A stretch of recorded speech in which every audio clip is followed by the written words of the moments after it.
My YouTube channel. दोस्तों कैसे हैं आप सब? उम्मीद करती हूँ बहुत बढ़िया होंगे, मजे में होंगे। मैं भी बिल्कुल बढ़िया हूँ। तो जैसा कि आप सभी जानते हैं, हम आईसीटी का टॉपिक कर रहे हैं। पैरेलल में मैं आप लोगों के लिए मैराथन वीडियोस भी इंक्लूड कर रही हूँ। आज का ये ग्रोथ और डेवलपमेंट से रिलेटेड लास्ट मैराथन वीडियो रहेगा। देखिए, ग्रोथ और डेवलपमेंट से रिलेटेड जो भी सब टॉपिक्स थे, जितनी भी थ्योरीज थी, वो सारी की सारी मैंने यहाँ पर आप लोगों को कवर करवा दी है। ठीक है, अगर आपने ये जो 4-5 मैराथन वीडियोस ग्रोथ और डेवलपमेंट से रिलेटेड है, 2-2, 3-3, 4-4 घंटे की जो वीडियोस मैं लेकर आई हूँ, उनको अगर आप देख लेंगे तो चाहे आप सीटेट के लिए प्रिपरेशन कर रहे हो, HTET, REET, DSSB, KVS, NVS, education में नेट का प्रिपरेशन कर रहे हो, यानी कि ग्रोथ और डेवलपमेंट से रिलेटेड कोई भी क्वेश्चन आपका मिस नहीं होगा। तो आज का जो मैराथन वीडियो है, उसमें मैंने कौन कौन से टॉपिक्स इंक्लूड किए हैं। पहला टॉपिक रहेगा एरिक एरिक्सन की साइको सोशल डेवलपमेंट थ्योरी। ये किसकी थ्योरी है? डेवलपमेंट की थ्योरी है, एरिक एरिक्सन के द्वारा दी गई है। बहुत ही इंपॉर्टेंट थ्योरी है। और इससे मिलती जुलती, एरिक एरिक्सन से मिलती जुलती थ्योरी है फ्रॉइड की साइकोसेक्सुअल डेवलपमेंट थ्योरी। इसमें मैंने फ्रॉइड के द्वारा जो डेवलपमेंट की स्टेजेस बताई गई है, उनको भी कवर करवाया। दोनों थ्योरीज को बहुत ही डिटेल में तसल्ली से मैंने कवर करवाया हुआ है। तो इन दोनों थ्योरीज को पहले देखिएगा, और साथ ही इस थ्योरी से रिलेटेड, इन दोनों थ्योरीज से रिलेटेड, यानी कि एरिक एरिक्सन और फ्रॉइड से रिलेटेड इंपॉर्टेंट एमसीक्यूज भी आपको देखने को मिलेंगे। ठीक है, तो चलिए स्टार्ट करते हैं आज की इस वीडियो।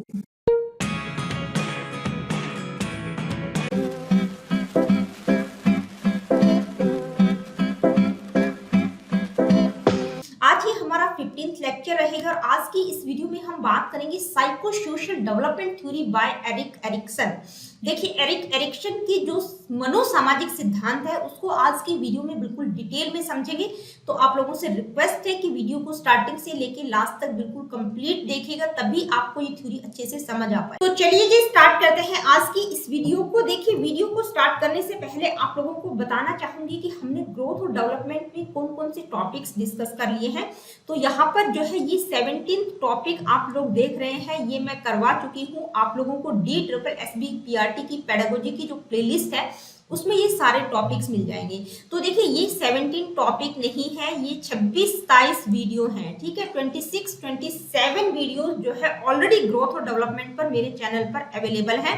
पहले आप उन सभी वीडियोस को देखिएगा, ताकि ग्रोथ और डेवलपमेंट आपका कंप्लीटली थोरोली अच्छे से हो जाए। तो चलिए जी, स्टार्ट करते हैं आज की इस वीडियो को। आज की इस वीडियो में हम एरिक एरिक्सन की साइको सोशल डेवलपमेंट थ्योरी को डिस्कस करेंगे, लेकिन उस थ्योरी को डिस्कस करने से पहले हम बेसिक चीजें जानेंगे एरिक एरिक्सन के बारे में। तो देखिए, एरिक एरिक्सन जो है एक जर्मन अमेरिकन साइकोलॉजिस्ट थे, जिन्होंने इस थ्योरी को 1950 में प्रपोज किया था। ठीक है, तो एरिक एरिक्सन की ये जो थ्योरी है, ये इस चीज पर फोकस करती है कि how individuals develop across their life span, यानी कि इंडिविजुअल्स जो व्यक्ति हैं, वो पूरे लाइफ स्पैन किस तरह से डेवलप करते हैं, उस चीज पर इन्होंने फोकस किया है। अगर हम बात करें एरिक एरिक्सन की, तो वो भी फ्रॉइड की तरह ही एक साइको एनालिसिस थे, मनोविश्लेषणवादी थे। लेकिन फ्रॉइड ने अपनी थ्योरी में साइकोसेक्सुअल स्टेजेस की बात की है, उनका पूरा फोकस लिबिडो सेक्सुअल अर्ज पर रहा है।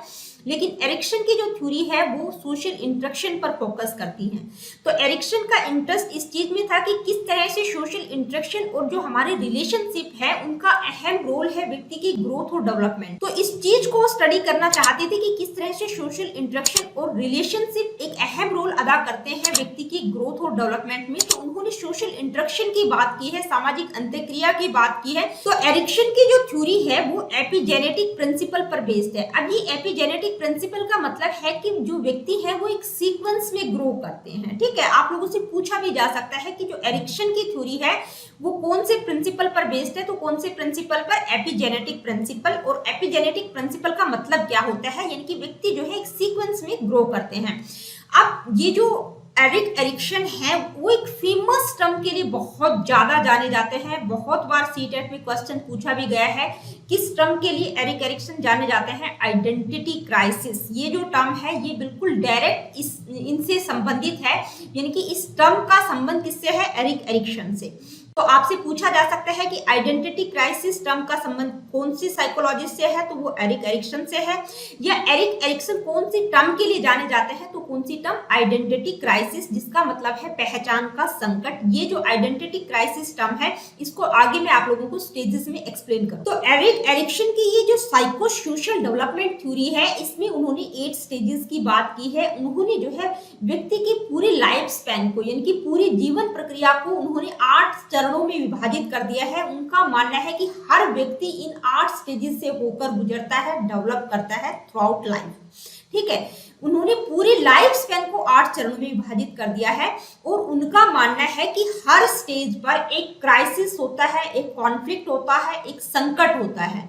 अगर व्यक्ति इस संकट, इस कॉन्फ्लिक्ट को पार कर लेता है, इस द्वंद्व को पार कर लेता है, तो वो पॉजिटिविटी की तरफ बढ़ जाता है। अगर वो उस कॉन्फ्लिक्ट को पार नहीं कर पाता, वहीं पर अटक जाता है, तो नेगेटिविटी की तरफ चला जाता है। तो एरिक एरिक्सन के द्वारा जो 8 स्टेजेस की बात की गई है, वो मैं आप लोगों को 1 बाय 1 बता देती हूँ। पहली है ट्रस्ट वर्सेस मिसट्रस्ट की स्टेज, उसके बाद autonomy versus shame and doubt की स्टेज, इसके बाद है इनिशिएटिव वर्सेस गिल्ट की स्टेज, नेक्स्ट है इंडस्ट्री वर्सेस इंफीरियोरिटी, इसके बाद है आइडेंटिटी वर्सेस कंफ्यूजन, नेक्स्ट है intimacy versus isolation, generativity versus stagnation, और इसके बाद है इंटीग्रिटी वर्सेस डिसअपियर। तो ये 8 स्टेजेस जो है एरिक एरिक्सन के द्वारा बताई गई है। उन्होंने पूरे ह्यूमन लाइफ को, यानी कि पूरे लाइफ स्पैन को जो है इन 8 स्टेजेस में विभाजित किया है। तो एरिक एरिक्सन ने ये 8 स्टेजेस बताई है। उनका मानना है कि हर व्यक्ति इन 8 स्टेजेस से पार होकर गुजरता है, डेवलप करता है थ्रू आउट लाइफ। ठीक है, तो ये 8 स्टेजेस और इनका टाइम पीरियड कब से कब तक है, ये आप यहाँ पर स्क्रीनशॉट ले सकते हैं। जैसे पहली स्टेज है ट्रस्ट वर्सेस मिसट्रस्ट की, तो इसका टाइम पीरियड बर्थ से लेके 18 मंथ तक होता है। तो यहाँ पर जो है सभी का टाइम पीरियड मैंने डाल दिया है, आप नोट कर सकते हैं। अब इन स्टेजेस को हम 1 बाय 1 समझते हैं। तो पहली स्टेज है ट्रस्ट वर्सेस मिसट्रस्ट, यानी कि विश्वास बनाम अविश्वास की स्टेज। हिंदी में हम इसको क्या कहेंगे, विश्वास बनाम अविश्वास की स्टेज, जिसका टाइम पीरियड बर्थ से लेके 18 मंथ तक। इस स्टेज का वर्च्यू क्या है, हॉप, और इंपॉर्टेंट इवेंट क्या है, फीडिंग, यानी कि बच्चे को किस तरह से फीड किया जा रहा है। अगर हम बात करें की टास्क की, यानी कि इस स्टेज का अहम कार्य क्या होगा, बच्चे में विश्वास की फीलिंग को पैदा करना, यानी कि बच्चे में दूसरों के प्रति विश्वास की भावना को पैदा करना इस स्टेज का अहम कार्य है। ये तभी पॉसिबल हो सकता है जब बच्चे को प्रॉपर तरीके से नर्चर किया जाए उसके केयर गिवर्स के द्वारा, यानी कि उसके पेरेंट्स, उसकी मदर के द्वारा। अगर बच्चे की बेसिक नीड्स, जैसे उसका फूड किस तरह से उसको खिलाया पिलाया जा रहा है, उसकी जो बेसिक नीड्स हैं, फूड, वार्मथ, कंफर्ट, इन सारी चीजों का अगर प्रॉपर तरीके से ध्यान रखा जाए तो बच्चे में क्या होगा, विश्वास पैदा होगा। तो अगर इस स्टेज में सक्सेस मिलती है तो उससे क्या होगा, बच्चे में जो है एक ट्रस्ट की फीलिंग पैदा होगी, अपने प्रति भी और दूसरों के प्रति भी। और एक तरह से जो है आगे भी ये जो स्टेज है फाउंडेशन का काम करेगी, यानी कि आगे के जो रिलेशनशिप रहेंगे उनको भी वो बेहतर बना पाएगा। अगर इस स्टेज में फेलियर मिलता है, यानी कि बच्चे को जो है अच्छे से उसका नर्चर नहीं किया जाता, उसका पालन पोषण बेहतर तरीके से नहीं किया जाता है, उसके पेरेंट्स के द्वारा उसका ध्यान नहीं रखा जाता है, तो बच्चे में अविश्वास की भावना पैदा होगी। हर इंसान को, हर व्यक्ति को वो सस्पेक्ट करेगा, यानी कि शंका की नजर से देखें। सेकंड स्टेज है autonomy versus shame and doubt. देखिए, ऑटोनोमी को हिंदी में हम कहेंगे स्वायत्तता। ठीक है, स्वायत्तता बनाम शर्म और संदेह की स्टेज। ठीक है, शर्म और संदेह की स्टेज। तो इस स्टेज का टाइम पीरियड रहेगा 18 मंथ से लेके 3 इयर्स तक। इसमें हमारे टॉडलर्स आ जाएंगे, इसको एक तरह से अर्ली चाइल्डहुड भी कह सकते हैं। ठीक है, अर्ली चाइल्डहुड की स्टेज इसको हम कहेंगे, जिसका टाइम पीरियड 18 मंथ से लेके 3 इयर्स तक रहेगा। इसमें जो वर्च्यू होगा वो क्या रहेगा, विल, यानी कि बच्चे में एक इच्छा जागृत होगी। इंपॉर्टेंट इवेंट यहाँ पर क्या रहेगा, बच्चे को टॉयलेट की ट्रेनिंग दी जाएगी। ठीक है, toilet training. This is the me do it stage. देखिए, इस स्टेज को मी डू इट स्टेज के नाम से भी जाना जाता है। कई बार आप लोगों से पेपर में पूछा भी जा सकता है कि मी डू इट स्टेज कौन सी है, तो कौन सी है, autonomy versus shame and doubt की स्टेज। यानी कि यहाँ पर बच्चा हर काम अपने आप करने की कोशिश करता है। तो इस स्टेज का की टास्क क्या है, यानी कि बच्चे में में ऑटोनॉमी और इंडिपेंडेंस की सेंस को डेवलप करना इस स्टेज का अहम कार्य है। इसके लिए जरूरी है कि बच्चा कुछ एक्सप्लोर करने की कोशिश करता है, अपने इन्वायरमेंट के द्वारा कुछ अपनी चॉइसेस बनाता है, कुछ भी वो कर रहा है, कुछ खाने की कोशिश कर रहा है, पीने की कोशिश कर रहा है, बच्चा गिराता भी है, ठीक है, तोड़ता भी है, तो यहाँ पर बच्चे को मौका दिया जाना चाहिए एक्सप्लोर करने का। पेरेंट्स के द्वारा बार बार बीच बीच में रोका टोकी नहीं करनी चाहिए, यानी कि पेरेंट्स जो है एक बैलेंस बना सके बच्चों की केयर करने में, यानी कि बहुत ज्यादा ध्यान भी नहीं देना है, अवॉइड भी नहीं करना है। तो पेरेंट्स को क्या है, एक बैलेंस बना के रखना है। साथ ही इस स्टेज में बच्चे को टॉयलेट ट्रेनिंग भी दी जाती है। तो इंपॉर्टेंट क्या हो जाता है कि यहाँ पर बच्चे को रूल्स को फॉलो करना और लिमिट्स को एक्सेप्ट करना भी सिखाया जाता है। तो इस स्टेज में अगर सक्सेस मिलता है तो क्या होगा, बच्चे में ऑटोनॉमी, सेल्फ कॉन्फिडेंस, इंडिपेंडेंस की फीलिंग आएगी, उसके अंदर एक विल पावर जागृत होगी, एक इच्छा जागृत होगी, ठीक है। अगर फेलियर मिलता है, यानी कि बच्चा प्रॉपर तरीके से बच्चे का ध्यान नहीं रखा जाता है या बार बार उसका बहुत ज्यादा केयर किया जाता है, उसको अवॉइड किया जाता है, तो अगर इस स्टेज में फेलियर मिलता है तो क्या होगा, बच्चे में सेम और डाउट की फीलिंग जागृत हो जाएगी, यानी कि वो शर्म और संदेह की भावना उसमें पैदा हो जाएगी, अपने प्रति भी दूसरों के प्रति भी, यानी कि हर काम को करने से पहले वो हिचकिचाएगा। थर्ड स्टेज है इनिशिएटिव वर्सेस गिल्ट। देखिए, इनिशिएटिव का मतलब पहल करना, ठीक है, पहल बनाम हीनता की अवस्था, पहल बनाम हीनता की अवस्था हिंदी में हम कहेंगे प्री स्कूल ईयर्स, हम इसको कह सकते हैं, यानी कि प्री स्कूल एज है, प्ले एज इसको कहा जा सकता है, अर्ली चाइल्डहुड है, ठीक है, जिसका टाइम पीरियड 3 to 5 ईयर्स है। यहाँ पर बच्चा अभी स्कूल नहीं जाता, ठीक है, तो इसको प्ले एज भी कहा जा सकता है। इसमें जो वर्च्यू होगा वो क्या रहेगा, पर्पज, और इंपॉर्टेंट इवेंट क्या रहेगा, एक्सप्लोरेशन, यानी कि बच्चा कुछ ना कुछ एक्सप्लोर करने की कोशिश करता है। तो इस स्टेज का की टास्क क्या है, देखिए अगर हम की टास्क की बात करें तो यहाँ पर बच्चे में पर्पज और इनिशिएटिव की सेंस को डेवलप करने की कोशिश की जाती है। यहाँ पर बच्चा क्या है, इनिशिएटिव लेने की कोशिश करता है, पहल करने की कोशिश करता है। तो यहाँ पर बच्चों को अवसर, अपॉर्चुनिटीज दी जानी चाहिए पेरेंट्स के द्वारा। मान लीजिए बच्चा साइकिल चलाने की कोशिश कर रहा है या उसको चलाने की पहल कर रहा है, तो बच्चे को मौका दिया जाना चाहिए, ठीक है। अगर बच्चा कोई भी घर के छोटे मोटे काम करने में इनिशिएटिव ले रहा है तो उसको ये मौका दिया जाना चाहिए पेरेंट्स के द्वारा। इससे क्या होगा कि बच्चे में जो है एक पर्पज की सेंस डेवलप होगी, उसकी लाइफ को एक डायरेक्शन मिलेगी, उसको विश्वास पैदा होगा कि वो भी अपने गोल को अचीव कर सकता है। तो इस स्टेज में अगर सक्सेस मिलता है, यानी कि बच्चा पॉजिटिव डायरेक्शन की तरफ बढ़ जाता है, तो उससे क्या होगा, बच्चे में पर्पज, इनिशिएटिव और एम्बिशंस की फीलिंग डेवलप होगी। अगर यहाँ पर बच्चा ये सारी चीजें नहीं कर पाता, यानी कि उसको इनिशिएटिव लेने का मौका नहीं दिया जाता, तो वो नेगेटिव डायरेक्शन की तरफ बढ़ जाएगा। इस स्टेज में अगर फेलियर मिलता है तो बच्चे में क्या होगा, गिल्ट की फीलिंग पैदा हो जाएगी, यानी कि वो अपने आप को एक दोषी की तरह समझना शुरू कर देगा। तो जो पेरेंट्स होते हैं कई बार बच्चों को बहुत ज्यादा ओवरली क्रिटिसाइज करते हैं, अगर कोई क्रिएटिव वर्क वो करने की कोशिश करते हैं तो उनको पनिशमेंट देते हैं। तो इससे क्या होगा, बच्चे में जो है गिल्ट और शेम की फीलिंग डेवलप हो जाएगी। नेक्स्ट स्टेज है इंडस्ट्री वर्सेस इंफीरियोरिटी। देखिए जो फोर्थ स्टेज है वो क्या है, उद्योग बनाम हीनता की अवस्था, उद्योग बनाम हीनता की अवस्था। इसको मिडिल स्कूल या स्कूल एज भी हम कह सकते हैं, जिसका टाइम पीरियड 6 से लेके 11 ईयर्स तक रहेगा।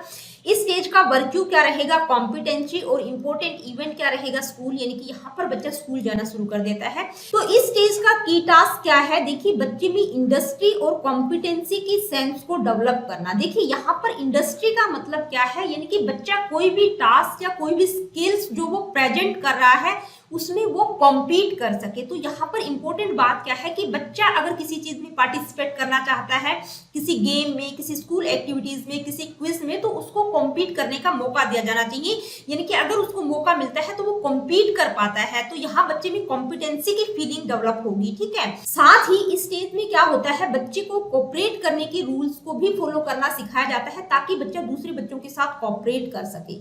तो इस स्टेज में अगर सक्सेस मिलता है, यानी कि बच्चा पॉजिटिव डायरेक्शन की तरफ बढ़ जाता है, इस स्टेज में अगर उसको सक्सेस मिलता है तो यहाँ पर बच्चे में कौन सी सेंस डेवलप होगी, इंडस्ट्री, कॉम्पिटेंस, और वो जो है अपनी सक्सेस के प्रति विश्वास उसमें पैदा होगा। अगर इस स्टेज में बच्चे को सक्सेस नहीं मिलता है, यानी कि इस स्टेज में वो फेल हो जाता है, तो यहाँ पर बच्चे में जो है इंडस्ट्री की सेंस की बजाय किस तरह की फीलिंग आ जाएगी, इंफीरियोरिटी और इनकॉम्पिटेंसी की फीलिंग बच्चे में डेवलप हो जाएगी, यानी कि बच्चे में हीन भावना पैदा हो जाएगी। इसके बाद है आइडेंटिटी वर्सेस कंफ्यूजन, यानी कि पहचान बनाम संभ्रांति की अवस्था। इसको हिंदी में हम कहेंगे पहचान बनाम संभ्रांति की अवस्था। इसमें टीनेजर्स आ जाएंगे, यानी कि जो एडल्सेंट्स हैं वो आ जाएंगे, जो किशोर बच्चे हैं वो आ जाएंगे, जिनका टाइम पीरियड 12 to 18 ईयर्स है। इसको क्या कहा गया है, इसको हम कहेंगे किशोरा अवस्था, ठीक है। यानी कि यहाँ पर जो किशोर है वो अपनी पहचान बनाने की कोशिश करता है, अपनी आइडेंटिटी को फाइंड करने की कोशिश करता है। तो जो पहली ही स्लाइड में मैंने आप लोगों को बताया था कि जो एरिक एरिक्सन है वो आइडेंटिटी क्राइसिस के लिए बहुत ज्यादा जाने जाते हैं। तो ये वही स्टेज है, यानी कि पहचान बनाम संभ्रांति की अवस्था या कंफ्यूजन की अवस्था इसको हम कहेंगे। तो इसमें जो एडल्सेंट होता है वो एक आइडेंटिटी बनाने की कोशिश करता है। यहाँ पर अगर हम वर्च्यू की बात करें तो इस स्टेज का वर्च्यू रहेगा फिडेलिटी, यानी कि the quality of being faithful, यानी कि किसी के प्रति विश्वास की क्वालिटी। और इंपॉर्टेंट इवेंट क्या रहेगा, सोशल रिलेशनशिप, यानी कि यहाँ पर जो किशोर है वो सोशल रिलेशनशिप बनाने की कोशिश करता है, अपनी आइडेंटिटी बनाने की कोशिश करता है। तो इस स्टेज का की टास्क क्या है, यानी कि बच्चे में जो है अपनी आइडेंटिटी जो वो एक्सप्लोर करना चाहता है उसकी सेंस डेवलप करना, ताकि वो अपनी पहचान बना सके, अपनी आइडेंटिटी को एक्सप्लोर कर सके। तो ये वो स्टेज होती है जहां पर बच्चा अपनी पहचान बनाने की कोशिश कर रहा होता है। यानी कि इस स्टेज में बच्चे के सामने बहुत सारी प्रॉब्लम्स, लाइफ को लेकर, कैरियर को लेकर, क्या कुछ वो करना चाहता है, तो इस तरह की बहुत सारी प्रॉब्लम्स उसके सामने होती हैं। वो अपनी पहचान बनाने की कोशिश कर रहा होता है। तो यहाँ पर अगर इस स्टेज में बच्चे को सक्सेस मिलता है, यानी कि अगर एक एडल्सेंट, एक किशोर बच्चा सक्सेस होता है तो वो अपनी पहचान के साथ बाहर आता है, यानी कि जो कुछ वो करना चाहता था वो अचीव कर लेता है, वो पॉजिटिव डायरेक्शन की तरफ बढ़ जाएगा। यानी कि वो उसमें क्या होगा, अपनी आइडेंटिटी की जो सेंस होगी वो स्ट्रॉन्ग रहेगी, और वैल्यूज और बिलीफ्स को भी वो के प्रति भी उसमें क्लियर अंडरस्टैंडिंग रहेगी, यानी कि उनको भी वो प्रॉपर तरीके से समझ पाएगा। अगर यहाँ पर बच्चे को फेलियर मिलता है, यानी कि वो सक्सेस नहीं हो पाता, नेगेटिव डायरेक्शन की तरफ चला जाता है, तो वो हमेशा लाइफ टाइम कंफ्यूजन की स्थिति में रहेगा। नेक्स्ट स्टेज है इंटीमेसी वर्सेस आइसोलेशन। देखिए, इंटीमेसी का मतलब होता है घनिष्ठता, घनिष्ठता बनाम आइसोलेशन का मतलब अलगाव, ठीक है। कौन सी हिंदी में हम कहेंगे, घनिष्ठता बनाम अलगाव की स्टेज यंग एडल्टहुड होती है, यानी कि प्रौढ़ा अवस्था हम इसको कह सकते हैं। टाइम पीरियड 18 to 40 ईयर्स होता है। इस स्टेज का वर्च्यू क्या रहेगा, लव। इंपॉर्टेंट इवेंट क्या होगा, लव रिलेशनशिप। तो इस स्टेज का की टास्क क्या रहेगा, देखिए अगर हम की टास्क की बात करें तो इस स्टेज में जो है इंटीमेट रिलेशनशिप व्यक्ति डेवलप करने की कोशिश करता है। यानी कि इस स्टेज में लोग क्या करते हैं, प्यार, शादी, रिश्ते बनाने की कोशिश करते हैं। तो इसमें जो है किस तरह की सेंस डेवलप की जाती है, इंटीमेसी, इमोशनल क्लोजनेस और कमिटमेंट टू अदर्स। और साथ ही व्यक्ति क्या करता है, अपनी आइडेंटिटी, अपनी इंडिपेंडेंस और अपनी सेल्फ एस्टीम को भी मेंटेन करने की कोशिश करता है। तो अगर वो ऐसा कर पाता है, यानी कि अगर वो बेहतर रिलेशनशिप बना पाता है, इस स्टेज में अगर व्यक्ति सक्सेस होता है, तो क्या होगा, वो अपनी जो रिलेशनशिप रहेंगे वो बेहतर बना पाएगा, स्ट्रॉन्ग हेल्दी रिलेशनशिप को डेवलप कर पाएगा। साथ ही जो है उसमें इमोशनल क्लोजनेस और इंटीमेसी की फीलिंग या सेंस भी डेवलप हो पाएगी, ठीक है। यानी कि वो दूसरों के साथ जो भी रिलेशनशिप बिल्डअप कर रहा है वो हेल्दी रिलेशनशिप अगर वो कर पाता है तो इस स्टेज में वो सक्सेस रहेगा। अगर इस स्टेज में वो ऐसा नहीं कर पाता है, यानी कि फेलियर मिलता है, तो क्या होगा, आइसोलेशन या लॉनलीनेस, यानी कि अलगाव, अकेलापन महसूस करे। इसके बाद नेक्स्ट स्टेज है जनरेटिविटी वर्सेस स्टैग्नेशन। देखिए, जनरेटिविटी का मतलब होता है जननात्मकता, जननात्मकता बनाम स्थिरता की अवस्था, ठीक है, स्थिरता की अवस्था। इसको मिडिल एज आप कह सकते हैं। टाइम पीरियड रहेगा 40 to 65 एज ग्रुप के व्यक्ति इस स्टेज में आ जाएंगे। तो अगर हम इसमें वर्च्यू की बात करें तो वर्च्यू क्या रहेगा, केयर। और इंपॉर्टेंट इवेंट क्या रहेंगे, वर्क एंड पेरेंटहुड। इस स्टेज का इंपॉर्टेंट इवेंट क्या रहेगा, वर्क एंड पेरेंटहुड। अगर हम इस स्टेज के की टास्क की बात करें तो यहाँ पर व्यक्ति में जो है किस तरह की सेंस डेवलप की जाती है, जनरेटिविटी, यानी कि कुछ ना कुछ वो जनरेट कर सके, ठीक है। तो जिसके द्वारा व्यक्ति क्या करने की कोशिश करता है, यानी कि अपने कामों के द्वारा वो सोसाइटी में कुछ कंट्रीब्यूट करने की कोशिश करता है। और साथ ही फ्यूचर जनरेशन के बारे में भी वो सोचता है, इनकी अपनी भावी पीढ़ी के बारे में भी वो अवेयर रहता है। अपनी फैमिली, बच्चों का पालन पोषण किस तरह से करना है, दूसरों को एडवाइस किस तरह से देनी है, और अपने अच्छे कार्यों के द्वारा कुछ ना कुछ कंट्रीब्यूट करने की कोशिश करता है।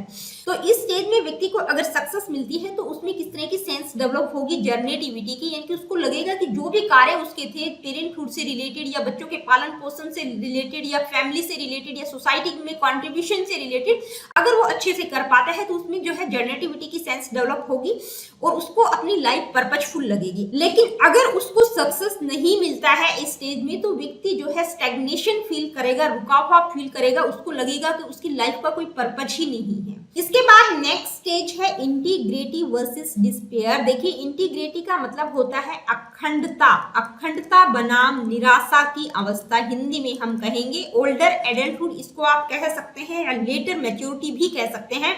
यानी कि यहाँ पर 65 ईयर से अबव के व्यक्ति आ जाएंगे। कब से कब तक रहेगी? 65 ईयर्स टू डेथ, यानी कि जब तक व्यक्ति की डेथ नहीं हो जाती तब तक की अवस्था है। इस स्टेज में क्या होता है, जो वर्च्यू रहेगा वो क्या रहेगा? विजडम, और इंपॉर्टेंट इवेंट क्या रहेगा? रिफ्लेक्शन ऑन लाइफ, यानी कि यहाँ पर क्या होगा? व्यक्ति अपनी लाइफ पर रिफ्लेक्शन डालने की कोशिश करे। तो इस स्टेज का की टास्क क्या रहेगा? देखिए अगर हम की टास्क की बात करें तो यहाँ पर व्यक्ति में इंटीग्रिटी की सेंस डेवलप करने की कोशिश की जाती है।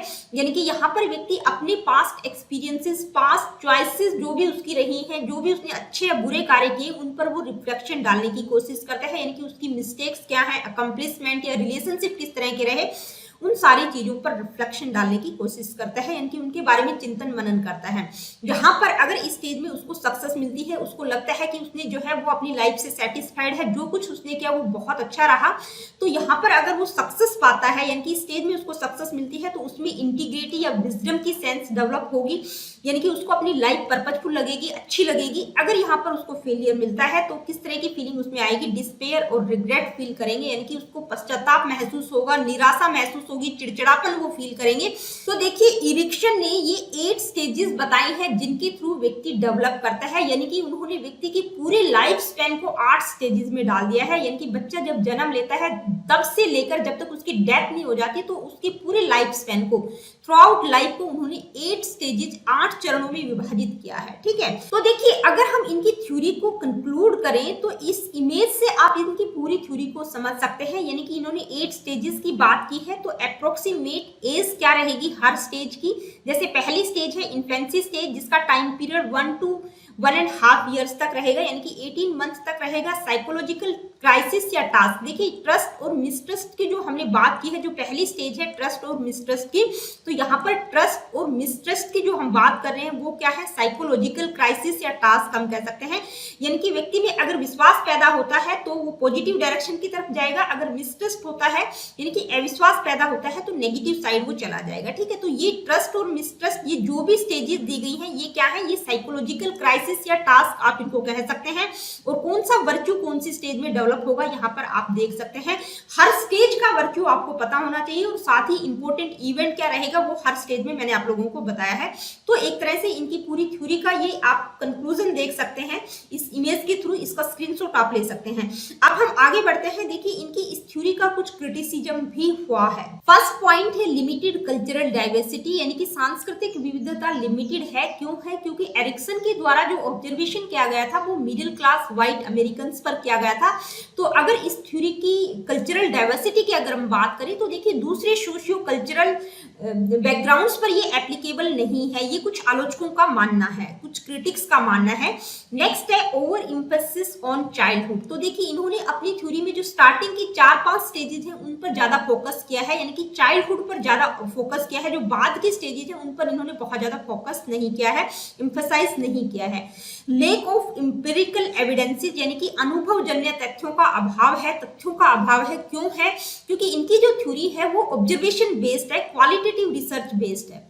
इसके बाद नेक्स्ट है निग्लेक्ट बायोलॉजिकल फैक्टर्स। इन्होंने बायोलॉजिकल फैक्टर्स को बिल्कुल निग्लेक्ट कर दिया, यानी कि हेरिडिटी की बात इन्होंने बिल्कुल नहीं की, इन्होंने टोटली सोशल फैक्टर्स की बात की है। नेक्स्ट है over reliance on psycho analytical concept. देखिए एरिक्सन एक साइको एनालिसिस थे, मनोविश्लेषणवादी थे, तो इन्होंने जो साइको एनालिटिकल कॉन्सेप्ट हैं जैसे ईगो, सुपर ईगो की बात करें तो इन पर बहुत ज्यादा विश्वास दिखाया है। तो कुछ क्रिटिक्स का मानना है कि ये जो कॉन्सेप्ट है ये आधुनिक संदर्भ में जो है रिलायबल नहीं कह सकते या वैल्यूबल नहीं कह सकते, समर्थित नहीं कह सकते। नेक्स्ट है lake of clarity on outcome measures, यानी कि जो स्टेजेस इनके द्वारा दी गई हैं उनके जो आउटकम्स मेजर्स आएंगे, यानी कि जो परिणाम आएंगे उनमें जो है क्लैरिटी का अभाव है, स्पष्टता का अभाव है। क्योंकि ये कहा नहीं जा सकता कि व्यक्ति जो है हर स्टेज पर व्यक्ति सक्सेस होगा भी कि नहीं होगा। तो ठीक है, जो आउटकम मेजर्स है उनमें क्लैरिटी या स्पष्टता का अभाव है। तो दोस्तों ये थे कुछ इंपॉर्टेंट पॉइंट जिनके कारण इनकी थ्योरी का क्रिटिसिज्म हुआ है। तो आज की वीडियो में इतना ही, मिलती हूँ आप लोगों से अपनी अगली वीडियो में। Really good, take care of yourself. देखिए, अगर सेशन आप लोगों को पसंद आया हो तो please like, share and do subscribe the education classes. किसी प्रकार का क्वेश्चन, क्वेरीज, कुछ पूछना चाहते हैं, बताना चाहते हैं, do comment in the comment section. और अगले वीडियो में हम फ्रॉइड की साइकोसेक्सुअल डेवलपमेंट थ्योरी को डिस्कस करेंगे।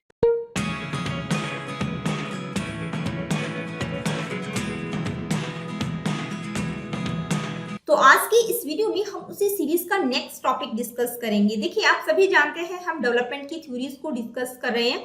तो आज ही हमारा 16th लेक्चर रहेगा और आज की इस वीडियो में हम बात करेंगे फ्रॉइड की साइकोसेक्सुअल डेवलपमेंट थ्योरी की, यानी कि फ्रॉइड का जो मनोलैंगिक विकास का सिद्धांत है उसको बिल्कुल डिटेल में समझेंगे।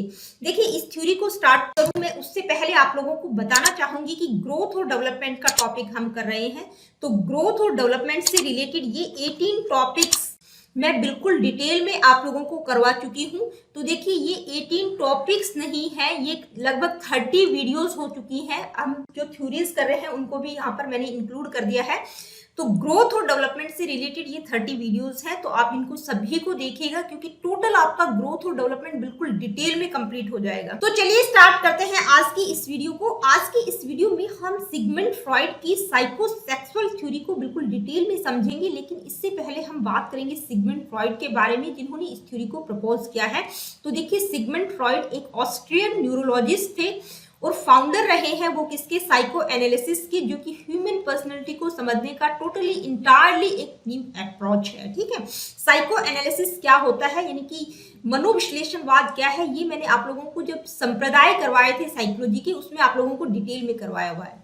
उनका क्या मानना है, उनका मानना है कि किसी भी व्यक्ति की जो अर्ली चाइल्डहुड एक्सपीरियंस होते हैं, यानी कि बचपन के जो अनुभव होते हैं, स्पेशली जब वो अपने पेरेंट्स के साथ रहता है, किस तरह की उसकी रिलेशनशिप रहे हैं, वो किसी भी व्यक्ति के व्यवहार और उसकी पर्सनैलिटी को बहुत ज्यादा प्रभावित करते हैं, इन्फ्लुएंस करते हैं। तो फ्रॉइड ने साइकोसेक्सुअल स्टेजेस की बात की है। उनका मानना है कि बच्चों को सेक्सुअल ग्रेटिफिकेशन मिलता है बॉडी के डिफरेंट पार्ट से, और बाल्यावस्था के दौरान वो 5 साइकोसेक्सुअल स्टेजेस के थ्रू गुजरते हैं जो आगे एक एडल्ट पर्सनैलिटी को शेप देते हैं। ठीक है, तो फ्रॉइड के द्वारा जो 5 साइकोसेक्सुअल डेवलपमेंट स्टेजेस की बात की गई है उनको हम बिल्कुल डिटेल में समझेंगे, लेकिन उससे पहले इस थ्योरी में जो 3 इंपॉर्टेंट टर्म्स यूज हुई हैं उनको समझना बहुत जरूरी है।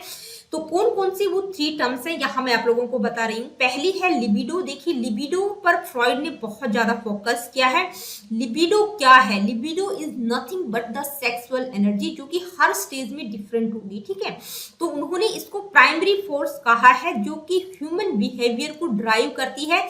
और जो है फ्रॉइड का मानना है कि व्यक्ति की जितनी भी डिजायर्स होती हैं उन सब का सोर्स क्या है, लिबिडो। नेक्स्ट टर्म है फिक्सेशन। देखिए, आपको हर स्टेज में ये फिक्सेशन वर्ड सुनाई देगा, तो फिक्सेशन का मतलब क्या होता है ये आप यहाँ पर अच्छे से समझ लीजिए।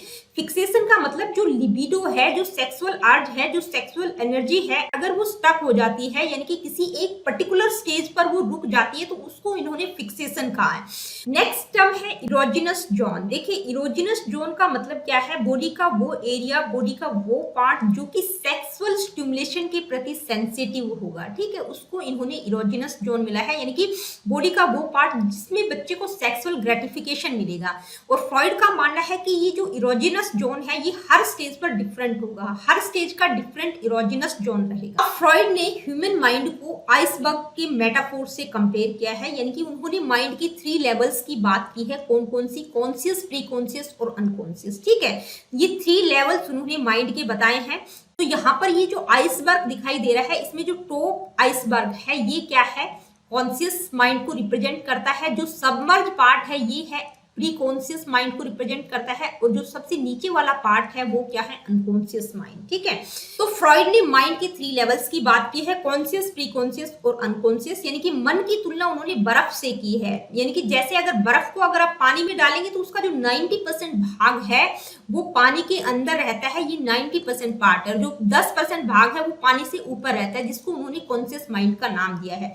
और जो सब कॉन्शियस है वो क्या है, इन दोनों के बीच की अवस्था है। किसके बीच की? कॉन्शियस और अनकॉन्शियस माइंड के बीच की जो अवस्था है उसको उन्होंने सबकॉन्शियस या प्री कॉन्शियस जिसको हिंदी में हम कहेंगे अर्धचेतन मन। अब कॉन्शियस, प्री कॉन्शियस और अनकॉन्शियस माइंड का मतलब क्या है, इनको हम समझते हैं वन बाय वन। सबसे पहले बात करेंगे कॉन्शियस माइंड की। तो देखिए कॉन्शियस माइंड में हमारे थॉट्स और परसेप्शंस आ जाते हैं। ये लॉजिक से रिलेटेड होता है, यानी कि हर चीज को हम अवेयर होकर करते हैं। जो भी हम काम करते हैं उसके प्रति बहुत ज्यादा कॉन्शियस रहते हैं, अवेयर रहते हैं, ठीक है। इसमें हमारे थॉट्स, परसेप्शंस, हमारा मेंटल प्रोसेसेस को कंट्रोल करने का काम कौन करता है, कॉन्शियस माइंड करता है। जैसे अगर आप पहली बार गाड़ी चलाना सीख रहे हैं तो बिल्कुल आप अवेयर होकर हर काम करेंगे, ठीक है। ये क्या है, ये कॉन्शियस माइंड है। इसके बाद है प्री कॉन्शियस माइंड। देखिए इसको सबकॉन्शियस भी कह सकते हैं, यानी कि अवचेतन अवस्था या अर्धचेतन अवस्था हिंदी में कहेंगे, जिसमें हमारी मेमोरीज और स्टोर्ड नॉलेज होती है। जो नॉलेज या मेमोरीज होती है उनको हम कॉन्शियस माइंड में ला सकते हैं जब हम चाहें। इसको एक एग्जाम्पल से समझते हैं। मान लीजिए आप कार चलाना सीख चुके हैं, आपको गाड़ी चलाना बहुत अच्छे से आता है। तो जब आप गाड़ी चला रहे होते हैं तो आप अपने हर मूवमेंट को नोटिस नहीं करते। जैसे आप लोगों ने देखा होगा कि जैसे ही कोई भी सिचुएशन आती है आप तुरंत ब्रेक लगा देते हैं। कब आप गियर चेंज कर रहे हैं, कब आप क्लच को दबा रहे हैं, बगल वाले व्यक्ति से भी बात कर रहे हैं, बैठा है जो आपके साथ में उससे भी बात कर रहे हैं, फोन पर भी बात कर रहे हैं। और ये सारी जो क्रियाएं हैं, कब गियर चेंज करना, कब क्लच दबाना, कब स्पीड को कम या ज्यादा करना, ये ऑटोमेटिक हो रही है, क्योंकि ये हमारी माइंड में बैठ चुकी है, हमारी सिक्स सेंस में जा चुकी है, ठीक है। यानी कि ये हमारी हैबिट बन चुकी है, तो ये ऑटोमेटिक होती है जैसे ही कोई भी सिचुएशन आती है। तो जो हैबिट्स हैं वो हमारे सबकॉन्शियस माइंड के कारण होती हैं। जैसे अगर हम खाना खाने की बात करें, अगर आप अंधेरे में भी खाना खा रहे हैं तो आपका जो हाथ है वो आपके मुंह की तरफ ही जाएगा, आपके नाक में नहीं जाएगा, ठीक है। तो ये क्या है, ये सबकॉन्शियस माइंड के कारण होता है। इसके बाद है अनकॉन्शियस माइंड। देखिए अनकॉन्शियस को हिंदी में हम कहेंगे अचेतन मन। तो अनकॉन्शियस माइंड पर फ्रॉइड ने सबसे ज्यादा फोकस किया है। उनका मानना है कि हमारे बचपन की जो इच्छाएं थी, जो चाइल्डहुड एक्सपीरियंसेस थे, वो दब गए थे किसी कारण से, जिनको हम पूरा नहीं कर पाए थे, वो हमारे अनकॉन्शियस माइंड में चले जाते हैं। हमारी पेनफुल मूवमेंट्स, हमारी पेनफुल मेमोरीज, हमारे फियर, हमारी सेल्फिश मोटिव्स, हमारी इंस्टिंक्ट्स, ठीक है, हमारी प्रवृत्तियां, ये सारे हमारे अनकॉन्शियस माइंड का पार्ट होते हैं। ये हमारे अनकॉन्शियस माइंड में चली जाती हैं। फ्रॉइड का मानना है कि जो हमारा अनकॉन्शियस माइंड है वो ही हमारे बिहेवियर और हमारी पर्सनैलिटी को शेप देता है, क्योंकि जब बच्चा बड़ा हो जाता है तो ये सारी चीजें उसके व्यवहार में झलकती हैं। तो ये था फ्रॉइड का आइसबर्ग मॉडल, जिसमें उन्होंने ह्यूमन माइंड को आइसबर्ग की मेटाफोर से कंपेयर करने की कोशिश की है। देखिए फ्रॉइड का आइसबर्ग मॉडल बहुत ही इंपॉर्टेंट है। आपको किसी भी कॉम्पिटेटिव, किसी भी टीचिंग एग्जाम में इससे रिलेटेड क्वेश्चंस देखने को मिल जाएंगे। तो ये आपको कॉन्शियस, अनकॉन्शियस, सबकॉन्शियस माइंड होता क्या है, इसके बारे में आपको पता होना चाहिए। आगे बढ़ते हैं। अब हम बात करेंगे फ्रॉइड से रिलेटेड 3 इंपॉर्टेंट कॉन्सेप्ट्स जो कि उनके द्वारा बताए गए हैं। ईड, ईगो, सुपर ईगो। तो देखिए यहाँ पर मैं बिल्कुल डिटेल में नहीं समझाऊंगी, क्योंकि ईड, ईगो, सुपर ईगो को बिल्कुल डिटेल में मैं फ्रॉइड की जो साइको एनालिटिक थ्योरी है पर्सनैलिटी की, उसमें मैं डिटेल में करवा चुकी हूँ। यहाँ ऊपर आई बटन पर आप क्लिक करके इन तीनों कॉन्सेप्ट्स को डिटेल में समझ सकते हैं। यहाँ सिर्फ एक बेसिक नॉलेज के बारे में मैं आप लोगों को बता रही हूँ कि ईड, ईगो, सुपर ईगो का मतलब क्या है। तो ईड क्या है, देखिए ईड का मतलब I want that right now. देखिए जो ईड होता है वो बहुत एग्रेसिव होता है। अगर आप लोगों ने न्यू बोर्न बेबी की पर्सनैलिटी को देखा होगा तो वो क्या है, ईड है, ठीक है। यानी कि वो अपनी हर नीड को सेटिस्फाई करने की कोशिश करता है बाय हुक एंड क्रूक। यानी कि बच्चे को अगर दूध चाहिए होता है तो वो बिल्कुल रोना शुरू कर देगा जब तक उसको दूध नहीं मिलेगा, ठीक है। तो गलत या सही तरीके से अपनी नीड्स को सेटिस्फाई करना, ये क्या है, ईड है। ईड किस पर काम करता है, प्लेजर प्रिंसिपल पर काम करता है, यानी कि उसको इमीडिएट सेटिस्फेक्शन चाहिए होता है। और सुपर ईगो क्या है, सुपर ईगो का मतलब good people don't think about those things. यानी कि जो सुपर ईगो है वो टोटली मोरलिटी के प्रिंसिपल पर काम करता है। वो कहता है कि जो गलत है वो बिल्कुल गलत है, बिल्कुल सही कार्य ही करना चाहिए। वो टोटली मोरलिटी, वैल्यूज बेस्ड है। और ईगो क्या है, let's figure out a way work together. यानी कि इन दोनों के बीच, ईड और सुपर ईगो के बीच क्या करता है, बैलेंस बनाने का काम कौन करता है, ईगो करता है। एक मीडिएटर का काम करता है, रियलिटी के प्रिंसिपल पर काम करता है। यानी कि थोड़ा सा ईड को झुका देता है, थोड़ा सा सुपर ईगो को। तो ईगो का मेन मकसद क्या होता है, ईड को सेटिस्फाई करना, लेकिन साथ ही सोसाइटी के जो नॉर्म्स होते हैं उनको भी फॉलो करना होता है। तो बैलेंस बनाने का काम करता है ईड और सुपर ईगो के बीच। तो ये था ईड, ईगो, सुपर ईगो। अब हम बात करेंगे फ्रॉइड की साइकोसेक्सुअल डेवलपमेंट थ्योरी में जो 5 स्टेजेस बताई गई हैं उनकी, यानी कि ह्यूमन डेवलपमेंट की जो 5 साइकोसेक्सुअल स्टेजेस की बात फ्रॉइड के द्वारा की गई है वो कौन कौन सी है। पहली स्टेज है ऑरल स्टेज, दूसरी है एनाल स्टेज, थर्ड है फॉलिक स्टेज, इसके बाद है लेटेंसी स्टेज और 5th नंबर की स्टेज है जेनाइटल स्टेज। तो फ्रॉइड के द्वारा जो 5 साइकोसेक्सुअल डेवलपमेंट स्टेजेस की बात की गई है, इनको हम 1 बाय 1 समझते हैं। पहली है ऑरल स्टेज। तो देखिए इस स्टेज की अगर हम एज रेंज की बात करें तो क्या है, birth to 1 years. Erogenous zone क्या रहेगा, माउथ, यानी कि वो एरिया, वो बॉडी पार्ट जो एक बच्चे को सेक्सुअल ग्रेटिफिकेशन, सेक्सुअल फीलिंग देता है। तो अगर हम इस स्टेज की बात करें तो इस स्टेज में जो इन्फेंट होता है वो ओरल प्लेजर उसको किसके थ्रू मिलता है, सकिंग, बाइटिंग, टेस्टिंग, यानी कि हर चीज को वो सक करने की कोशिश करता है, माउथ में डालने की कोशिश करता है। यानी कि बच्चे के पास अगर आप कुछ भी चीजें डाल देंगे, कुछ खिलौने डाल देंगे, कुछ भी देंगे, तो हर चीज को उठाकर मुंह में डालने की कोशिश करता है। तो जो बच्चा है वो ऐसा क्यों करता है, क्योंकि ऐसा करने से उसको प्लेजर और कंफर्ट मिलता है। ठीक है, अपने वर्ल्ड को समझने की कोशिश करता है, अपने वर्ल्ड से इंटरेक्ट होने की कोशिश करता है थ्रू द माउथ। ये कौन कह रहे हैं, फ्रॉइड कह रहे हैं। ठीक है, अब फ्रॉइड का मानना है कि अगर इस स्टेज में कोई साइकोलॉजिकल कॉन्फ्लिक्ट अराइज होता है तो वो किसके कारण होगा, यानी कि बच्चे के जो रिलेशनशिप है वो उसके पेरेंट्स और उसके प्राइमरी केयर गिवर्स के साथ किस तरह के हैं, ये इस चीज पर डिपेंड करेगा। फॉर एग्जाम्पल, अगर बच्चे को ओवर फेड किया जाता है, या तो बच्चे का बहुत ज्यादा ध्यान रखा जाता है, या उसका जो नरिशमेंट है वो प्रॉपर तरीके से नहीं किया जाता, तो यहाँ पर इस स्टेज में एक ऑरल फिक्सेशन डेवलप होगा। ठीक है, यानी कि यहाँ पर बच्चा रुकावट महसूस करेगा और उसके व्यवहार में कुछ इस तरह की एक्टिविटीज दिखाई देंगी, जैसे कि वो ओवर ईटिंग, स्मोकिंग और बाइटिंग देयर नेल्स, इस तरह की एक्टिविटीज, इस तरह की हरकतें वो करने की कोशिश करेगा। इसके बाद नेक्स्ट स्टेज है एनाल स्टेज। देखिए एनाल स्टेज की अगर हम बात करें तो एज रेंज क्या रहेगा, 1 to 3 ईयर्स। इरोजिनस जोन क्या रहेगा, एनस एंड ब्लैडर, यानी कि इरोजिनस जोन जो है माउथ से शिफ्ट होकर किस पर आ गया है, एनस एंड ब्लैडर। तो फ्रॉइड का क्या मानना है, फ्रॉइड का मानना है कि इस स्टेज में जो प्राइमरी फोकस रहता है वो बाउल मूवमेंट पर कंट्रोल करना बच्चे को सिखाया जाता है।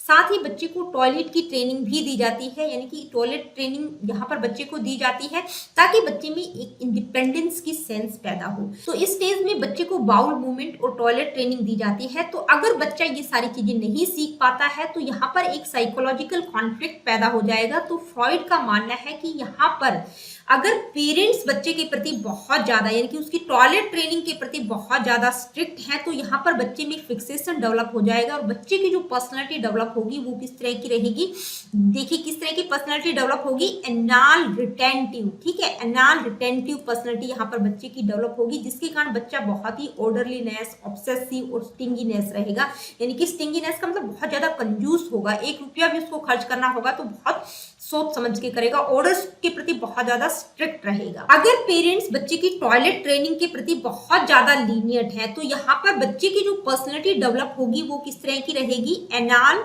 एक्सपल्सिव। ठीक है, एक्सपल्सिव पर्सनालिटी यहाँ बच्चे की डेवलप होगी, जिसके कारण जो बच्चा होगा वो बहुत ही डिसऑर्गेनाइज हो सकता है, रूल्स को फॉलो नहीं करेगा, सेल्फ कंट्रोल उसका नहीं रहेगा, बहुत मैसी या डिसऑर्गेनाइज वो हो सकता है। नेक्स्ट स्टेज है फॉलिक स्टेज। देखिए फॉलिक स्टेज की अगर हम बात करें तो यहाँ पर एज रेंज रहेगी 3 to 6 ईयर्स और इरोजिनस जोन रहेगा जेनाइटल्स, यानी कि यहाँ पर जो सेक्सुअल इंपल्सिस हैं वो शिफ्ट हो जाती हैं फ्रॉम एनस टू जेनाइटल। तो देखिए प्राइमरी फोकस किस पर रहता है, बच्चे का जेनाइटल एरियाज पर। बेसिकली यहाँ पर बच्चे को डिफरेंस समझ आने लगता है मेल और फीमेल के प्रति। ठीक है, तो यहाँ पर इस स्टेज में अगर कोई साइकोलॉजिकल कॉन्फ्लिक्ट अराइज होता है तो फ्रॉइड का मानना है कि जो बच्चा है उसका अट्रैक्शन ऑपोजिट सेक्स पेरेंट के प्रति रहेगा और सेम सेक्स पेरेंट के प्रति उसकी जो फीलिंग रहेगी वो राइवलरी या जेलसी की रहेगी। तो फ्रॉइड ने इसको क्या नाम दिया है, उन्होंने इसको ऑडिपस कॉम्प्लेक्स फॉर बॉयज और इलेक्ट्रा कॉम्प्लेक्स फॉर गर्ल्स, यानी कि जो ऑडिपस कॉम्प्लेक्स है वो बॉयज एक्सपीरियंस करते हैं। इसमें क्या होता है, जो बच्चे जो बॉयज होते हैं उनका अपनी मदर के प्रति स्ट्रॉन्ग अटैचमेंट रहता है, अपने फादर को वो as a rival, as a competitive फील करते हैं। ठीक है, इलेक्ट्रा कॉम्प्लेक्स गर्ल्स एक्सपीरियंस करती है, यानी कि इसमें क्या होता है, जो गर्ल्स होती है उनका अपने फादर के प्रति स्ट्रॉन्ग अटैचमेंट रहता है, अपनी मदर को वो as a rival, as a competitive देखती है। तो फ्रॉइड का मानना है कि अगर इस स्टेज में फॉलिक फिक्सेशन हो जाता है तो मैन और वीमेन यानी कि दोनों के लिए नेगेटिव आउटकम्स रहेंगे, यानी कि बच्चे किस तरह के होंगे, सेल्फ सेंटर्डनेस, यानी कि अपने बारे में सोचेंगे, उनका सेल्फ वर्थ कम रहेगा, साइनेस वो फील करेंगे, यानी कि हर काम को करने में उनको शर्म महसूस होगी। नेक्स्ट स्टेज है लेटेंसी स्टेज।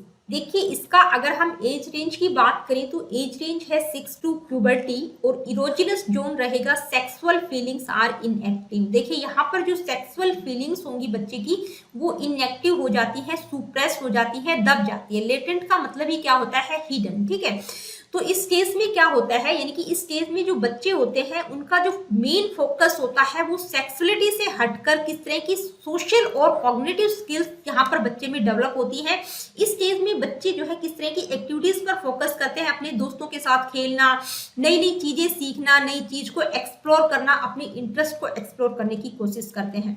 तो फ्रॉइड का मानना है कि ये जो स्टेज है तो यहाँ पर कोई मेजर साइकोलॉजिकल कॉन्फ्लिक्ट यहाँ बच्चे की लाइफ में नहीं होता। कुछ छोटे मोटे चैलेंजेस हो सकते हैं सोशलाइजेशन और कॉग्निटिव डेवलपमेंट से रिलेटेड। ठीक है, कोई बड़े या मेजर कॉन्फ्लिक्ट्स यहाँ बच्चे की लाइफ में नहीं होते हैं सेक्सुअलिटी या पेरेंट चाइल्डहुड रिलेशनशिप को लेकर।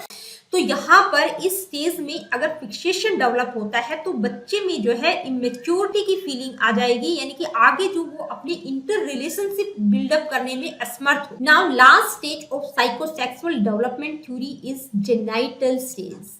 What is the age range and erogenous zone. तो एज रेंज की अगर हम बात करें तो प्यूबर्टी टू डेथ रहेगा और इरोजिनस जोन रहेगा मैच्योरिंग सेक्सुअल इंटरेस्ट। देखिए यहाँ पर बच्चे में दोबारा से सेक्सुअल इंटरेस्ट पैदा हो जाएंगे, ये रीअवेकन हो जाएंगे, यानी कि यहाँ पर जो इंडिविजुअल होगा उसमें सेक्सुअल फीलिंग्स दोबारा से डेवलप हो जाएंगी, स्पेशली जो अपोजिट सेक्स है उसके प्रति।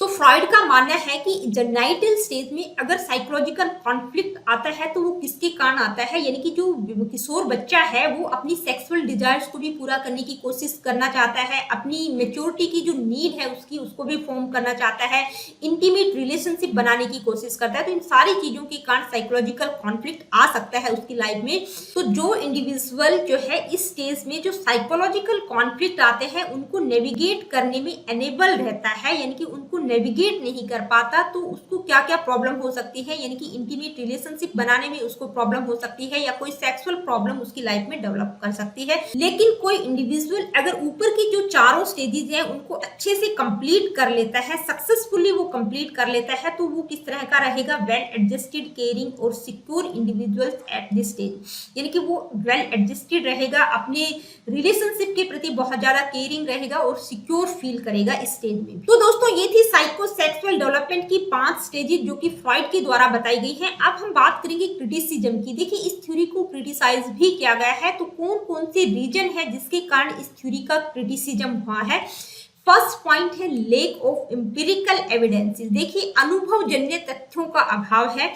क्यों है, क्योंकि फ्रॉइड की जो ये थ्योरी है ये केस स्टडीज और क्लिनिकल ऑब्जर्वेशन पर बेस्ड है, यानी कि जो कि सब्जेक्टिव है, इसको जनरलाइज नहीं किया जा सकता लार्ज पॉपुलेशन पर, क्योंकि यहाँ पर एम्पिरिकल एविडेंसेस नहीं है। कुछ कॉन्सेप्ट जैसे ओडिपस कॉम्प्लेक्स की बात उन्होंने की है या इलेक्ट्रा कॉम्प्लेक्स की बात की है, इनको मेजर नहीं किया जा सकता। तो क्या है, एम्पिरिकल एविडेंसेस की कमी रही है। नेक्स्ट है बायोलॉजिकल डिटर्मिनिज्म।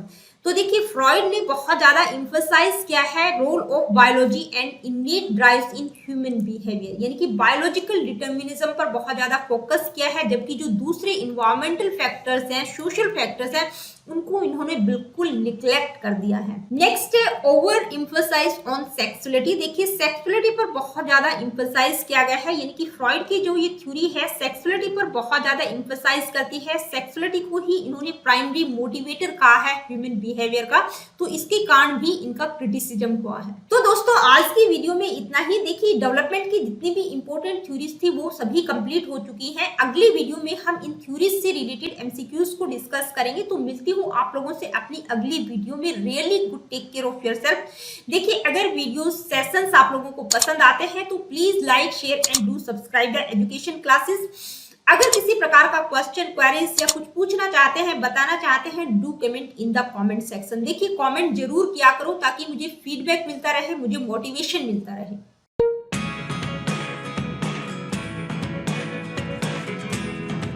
और अभी आज की इस वीडियो में जो है हम क्या डिस्कस करेंगे, ये आज हमारा 19th लेक्चर रहेगा। और आज की वीडियो में हमने एरिक एरिक्सन की साइको सोशल डेवलपमेंट थ्योरी को बिल्कुल डिटेल में किया था, और फ्रॉइड की जो साइकोसेक्सुअल डेवलपमेंट थ्योरी की है, उन दोनों थ्योरीज से रिलेटेड मैं आप लोगों के लिए 30 इंपॉर्टेंट एमसीक्यूज लेकर आई हूँ। तो उनको आज की इस वीडियो में हम डिटेल में डिस्कस करेंगे। देखिए यहाँ मैं इंपॉर्टेंट की बात करती हूँ, इंपॉर्टेंट इन द सेंस कि अगर आप क्वेश्चंस कर लेंगे, मेरी नज़र में इंपॉर्टेंट इसलिए है कि आप लोग जब कॉन्सेप्ट के साथ साथ क्वेश्चंस की प्रैक्टिस कर लेंगे तो आपका जो कॉन्सेप्ट है वो और भी स्ट्रॉन्ग हो जाएगा। ठीक है, आपको हर तरह की क्लैरिटी हो जाएगी। यानी कि यहाँ पर जो क्वेश्चंस होंगे इंपॉर्टेंट इन द सेंस इसमें नहीं है कि भाई यही क्वेश्चंस आपको एग्जाम्स में मिलेंगे। किसी भी एग्जाम में ऐसा नहीं होता है कि जो क्वेश्चंस वो क्वेश्चंस आपको मिल जाए।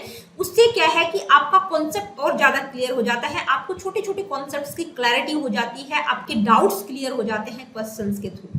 तो चलिए स्टार्ट करते हैं आज की इस वीडियो को। Late me see what is the first question.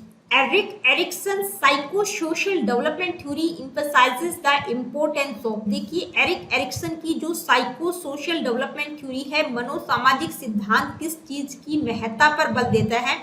Biological factors in development, cognitive processes and stages, social interaction and cultural context, reinforcement and punishment. तो वो किस पर बात करते हैं? Social interaction and cultural context की। मेनली किस पर बात की है? सोशल इंटरेक्शन की बात की है। ठीक है, तो एरिक्सन की जो साइको सोशल यानी कि नाम में भी है साइको सोशल, मन और सामाजिक समाज की बात वो करते हैं। ठीक है, तो सोशल इंटरेक्शन कल्चरल कॉन्टेक्स्ट की बात वो करते हैं। Next question, according to Erikson, individuals go through how many stages of psychosocial development? देखिए एरिक्सन ने साइकोसोशल डेवलपमेंट की कितनी स्टेजेस बताई हैं, तो कितनी बताई है उन्होंने? 8 स्टेजेस की बात की है। कौन कौन सी 8 स्टेजेस है? हालांकि थ्योरी में मैं आप लोगों को करवा चुकी हूँ कि कितनी स्टेजेस है, 8 स्टेजेस है। कौन कौन सी स्टेजेज हैं, वर्च्यू कौन सा होगा, इंपॉर्टेंट इवेंट क्या रहेगा, एज अप्रोक्सीमेट क्या रहेगी, वो सारी चीजें मैं आप लोगों को करवा चुकी हूँ। और यहाँ पर इस इमेज से भी आप देख सकते हैं कौन कौन सी है। Trust versus mistrust, autonomy versus shame and doubt, initiative versus guilt, industry versus inferiority, identity versus confusion, intimacy versus isolation, generativity versus stagnation, integrity versus disappear. तो ये 8 स्टेजेस हैं। अप्रोक्सीमेट एज क्या रहेगी यहाँ पर आप देख सकते हैं, और कौन सी स्टेज में कौन सा वर्च्यू डेवलप होगा, ये बहुत इंपॉर्टेंट बात है। ये जो 8 वर्च्यू है ये आप बिल्कुल मतलब इनको लर्न कर लीजिएगा। कई बार तो आप लोगों को गलत ऑप्शन दे दिया जाता है एक, और 3 वर्च्यू दे रखे होंगे, एक गलत होगा, तो आपको गलत वाला बताना होगा कि कौन सा एक वर्च्यू नहीं है। नेक्स्ट क्वेश्चन क्या है, आइए देखते हैं। Identity versus role confusion stage occurs between the age of. देखिए आइडेंटिटी यानी कि पहचान बनाम संभ्रांति की जो अवस्था है वो कौन सी एज ग्रुप में होती है? तो देखिए ये जो एरिक एरिक्सन या फ्रॉइड की हम थ्योरीज कर रहे हैं, इसमें उन्होंने स्टेजेस की बात की है, इंपॉर्टेंट इवेंट्स की बात की है। ठीक है, तो और साइकोलॉजिकल क्राइसिस या टास्क क्या रहेगा, वर्च्यू क्या रहेगा, इंपॉर्टेंट इवेंट क्या रहेगा, स्टेज का नाम क्या है, कौन सा एज ग्रुप रहेगा। तो ये सारी चीजें अगर आप कर लेंगे तो ये जितने भी क्वेश्चंस होंगे, क्योंकि क्वेश्चंस इसी तरह के आप लोगों से पूछे जाएंगे। ठीक है, तो क्वेश्चंस तभी आप कर पाएंगे जब आप उस थ्योरी को बिल्कुल डिटेल में समझ लेंगे। तो आइडेंटिटी वर्सेस रोल कंफ्यूजन की जो स्टेज है वो कौन सी एज में होती है? 12 to 18 years, 18 to 40 years, 40 to 65 years and older. तो देखिए यानी कि यहाँ पर क्या करता है, जो इंडिविजुअल है वो अपनी पहचान बनाने की कोशिश करता है। अगर वो अपनी पहचान बना पाता है तो वो पॉजिटिव डायरेक्शन में चला जाएगा, अगर नहीं बना पाता तो वो लाइफ टाइम कंफ्यूजन की स्थिति में रहेगा, संभ्रांति की स्थिति में रहेगा। ठीक है, कंफ्यूज रहेगा। तो वो कौन सी स्टेज होती है? बहुत ही इंपॉर्टेंट स्टेज है। आइडेंटिटी क्राइसिस सब इसी स्टेज से जुड़ा हुआ है जिसकी बात एरिक एरिक्सन करते हैं। तो ये कौन सा एज ग्रुप रहेगा? 12 to 18 ईयर्स, यानी कि एडोलसेंस। यहाँ पर जो बच्चे होते हैं वो कौन होते हैं? किशोर बच्चे होते हैं, किशोरा अवस्था होती है जिसका टाइम पीरियड 12 to 18 ईयर्स तक रहेगा। Next question, Sigmund Freud psychosexual development theory suggest that personality development is influenced by. देखिए सिगमंड फ्रॉइड की जो साइकोसेक्सुअल डेवलपमेंट थ्योरी है वो क्या सजेस्ट करती है कि किसी व्यक्ति की पर्सनैलिटी का डेवलपमेंट किसके द्वारा इन्फ्लुएंस होता है। ठीक है, सिगमंड फ्रॉइड क्या कहते हैं कि किसी व्यक्ति का जो व्यक्तित्व है उसका जो विकास होगा वो किससे इन्फ्लुएंस रहेगा? कॉग्निटिव प्रोसेस की बात की है, जेनेटिक फैक्टर्स, सोशल इंटरेक्शन या सेक्सुअल इंस्टिंक्ट्स और एक्सपीरियंसेस। तो देखिए उनकी जो थ्योरी के नाम से आपको क्लियर पता चल जाएगा कि उन्होंने साइकोसेक्सुअल डेवलपमेंट पर बहुत ज्यादा फोकस किया है, मनोलैंगिक विकास पर वो ज्यादा फोकस करते हैं। वो एक साइको एनालिसिस थे, मनोविश्लेषणवादी थे। उन्होंने किसकी बात की है? साइकोसेक्सुअल। तो जो आंसर होगा वो क्या रहेगा? सेक्सुअल इंस्टिंक्ट्स एंड एक्सपीरियंस, यानी कि जो सेक्सुअल प्रवृत्तियां और जो सेक्सुअल एक्सपीरियंसेस हैं उसकी बात वो करते हैं, यानी कि वो जो है किसी भी व्यक्ति के व्यवहार, किसी भी व्यक्ति की पर्सनालिटी को डेवलप करने में उनका अहम रोल है। Late me see what is the next question. The final stage in Freud psychosexual development theory is. देखिए साइकोसेक्सुअल डेवलपमेंट थ्योरी की फाइनल स्टेज कौन सी है जिसकी बात फ्रॉइड करते हैं? Genital anal folic latency. तो कौन सी है? जेनाइटल स्टेज है, 5th नंबर की स्टेज।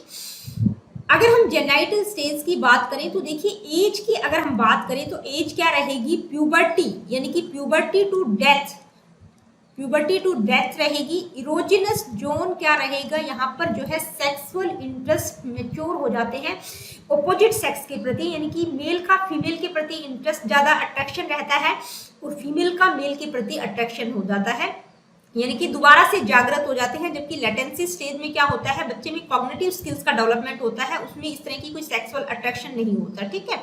यहाँ पर दोबारा से सेक्सुअल इंटरेस्ट मैच्योर हो जाते हैं।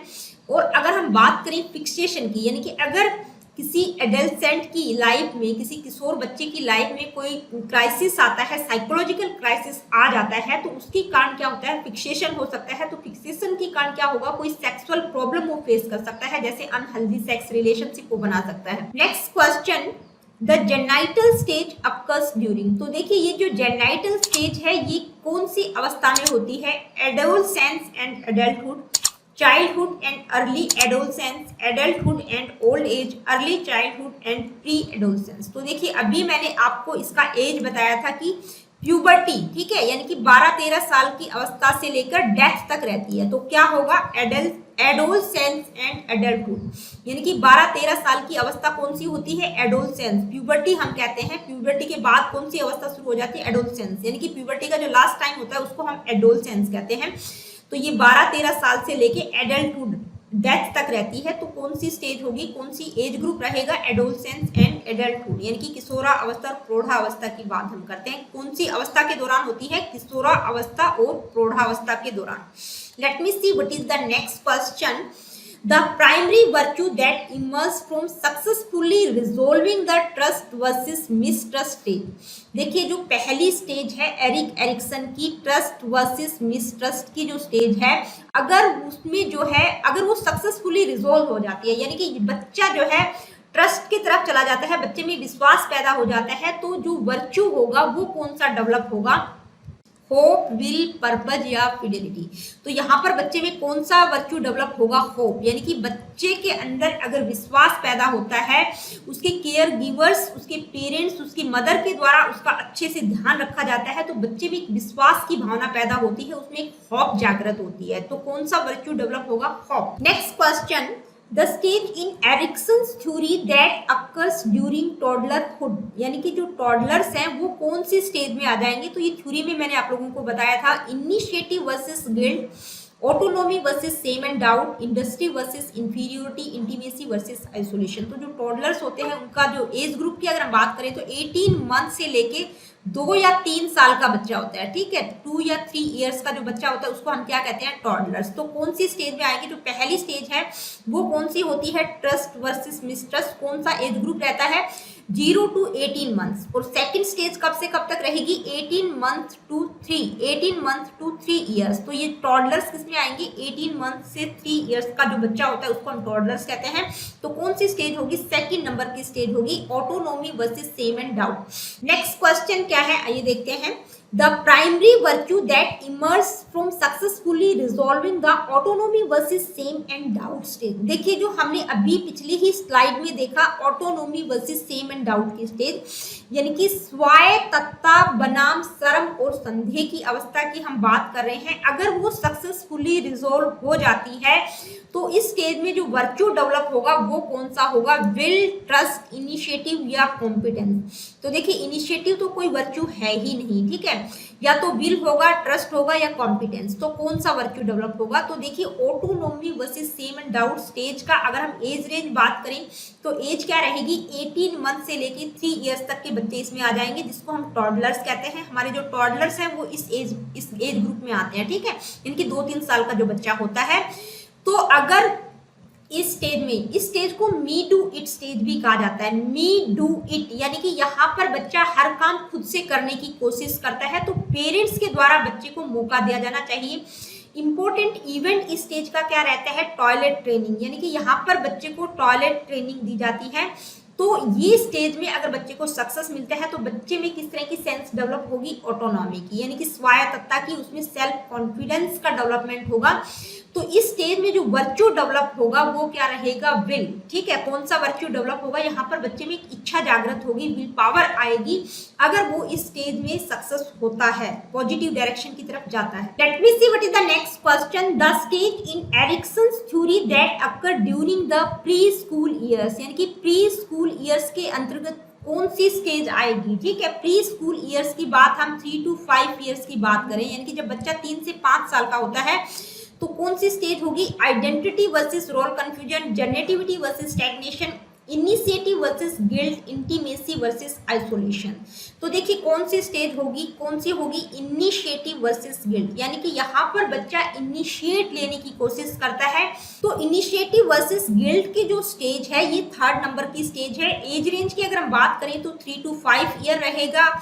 एक्सप्लोरेशन मेन इवेंट रहेगा, यानी कि इंपॉर्टेंट इवेंट क्या रहेगा? यहाँ पर बच्चा कुछ ना कुछ एक्सप्लोर करने की कोशिश करता है। वर्च्यू बच्चे में कौन सा डेवलप होगा? पर्पज का, यानी कि बच्चे में पर्पस तभी आ पाएगा जब वो जो है पॉजिटिव डायरेक्शन की तरफ जाएगा। तो बच्चे में किस तरह की सेंस डेवलप होगी? पर्पज, इनिशिएटिव और एम्बिशंस की फीलिंग्स उसमें डेवलप होंगी। लेकिन अगर वो इनिशिएट नहीं ले पाता है, बच्चे को क्रिटिसाइज किया जाता है, तो वो नेगेटिव डायरेक्शन की तरफ चला जाएगा और उसमें गिल्ट की फीलिंग आ जाएगी। वो अपने आप को हर काम के लिए दोषी मानना शुरू कर देगा। आगे बढ़ते हैं, देखते हैं next question. According to Freud, successful resolution of the genital stage leads to. देखिए जेनाइटल स्टेज कौन सी स्टेज है? 5th नंबर की स्टेज है साइकोसेक्सुअल डेवलपमेंट की, जो कि फ्रॉइड के द्वारा दी गई है। तो अगर वो सक्सेसफुली उस स्टेज को रिजोल्व कर लेता है, आगे बढ़ जाता है, तो क्या होगा? ठीक है, mature sexual relationships and sense of fulfilment, excessive cleanliness and orderliness, fear of castration and penis envy, trust issues and dependency.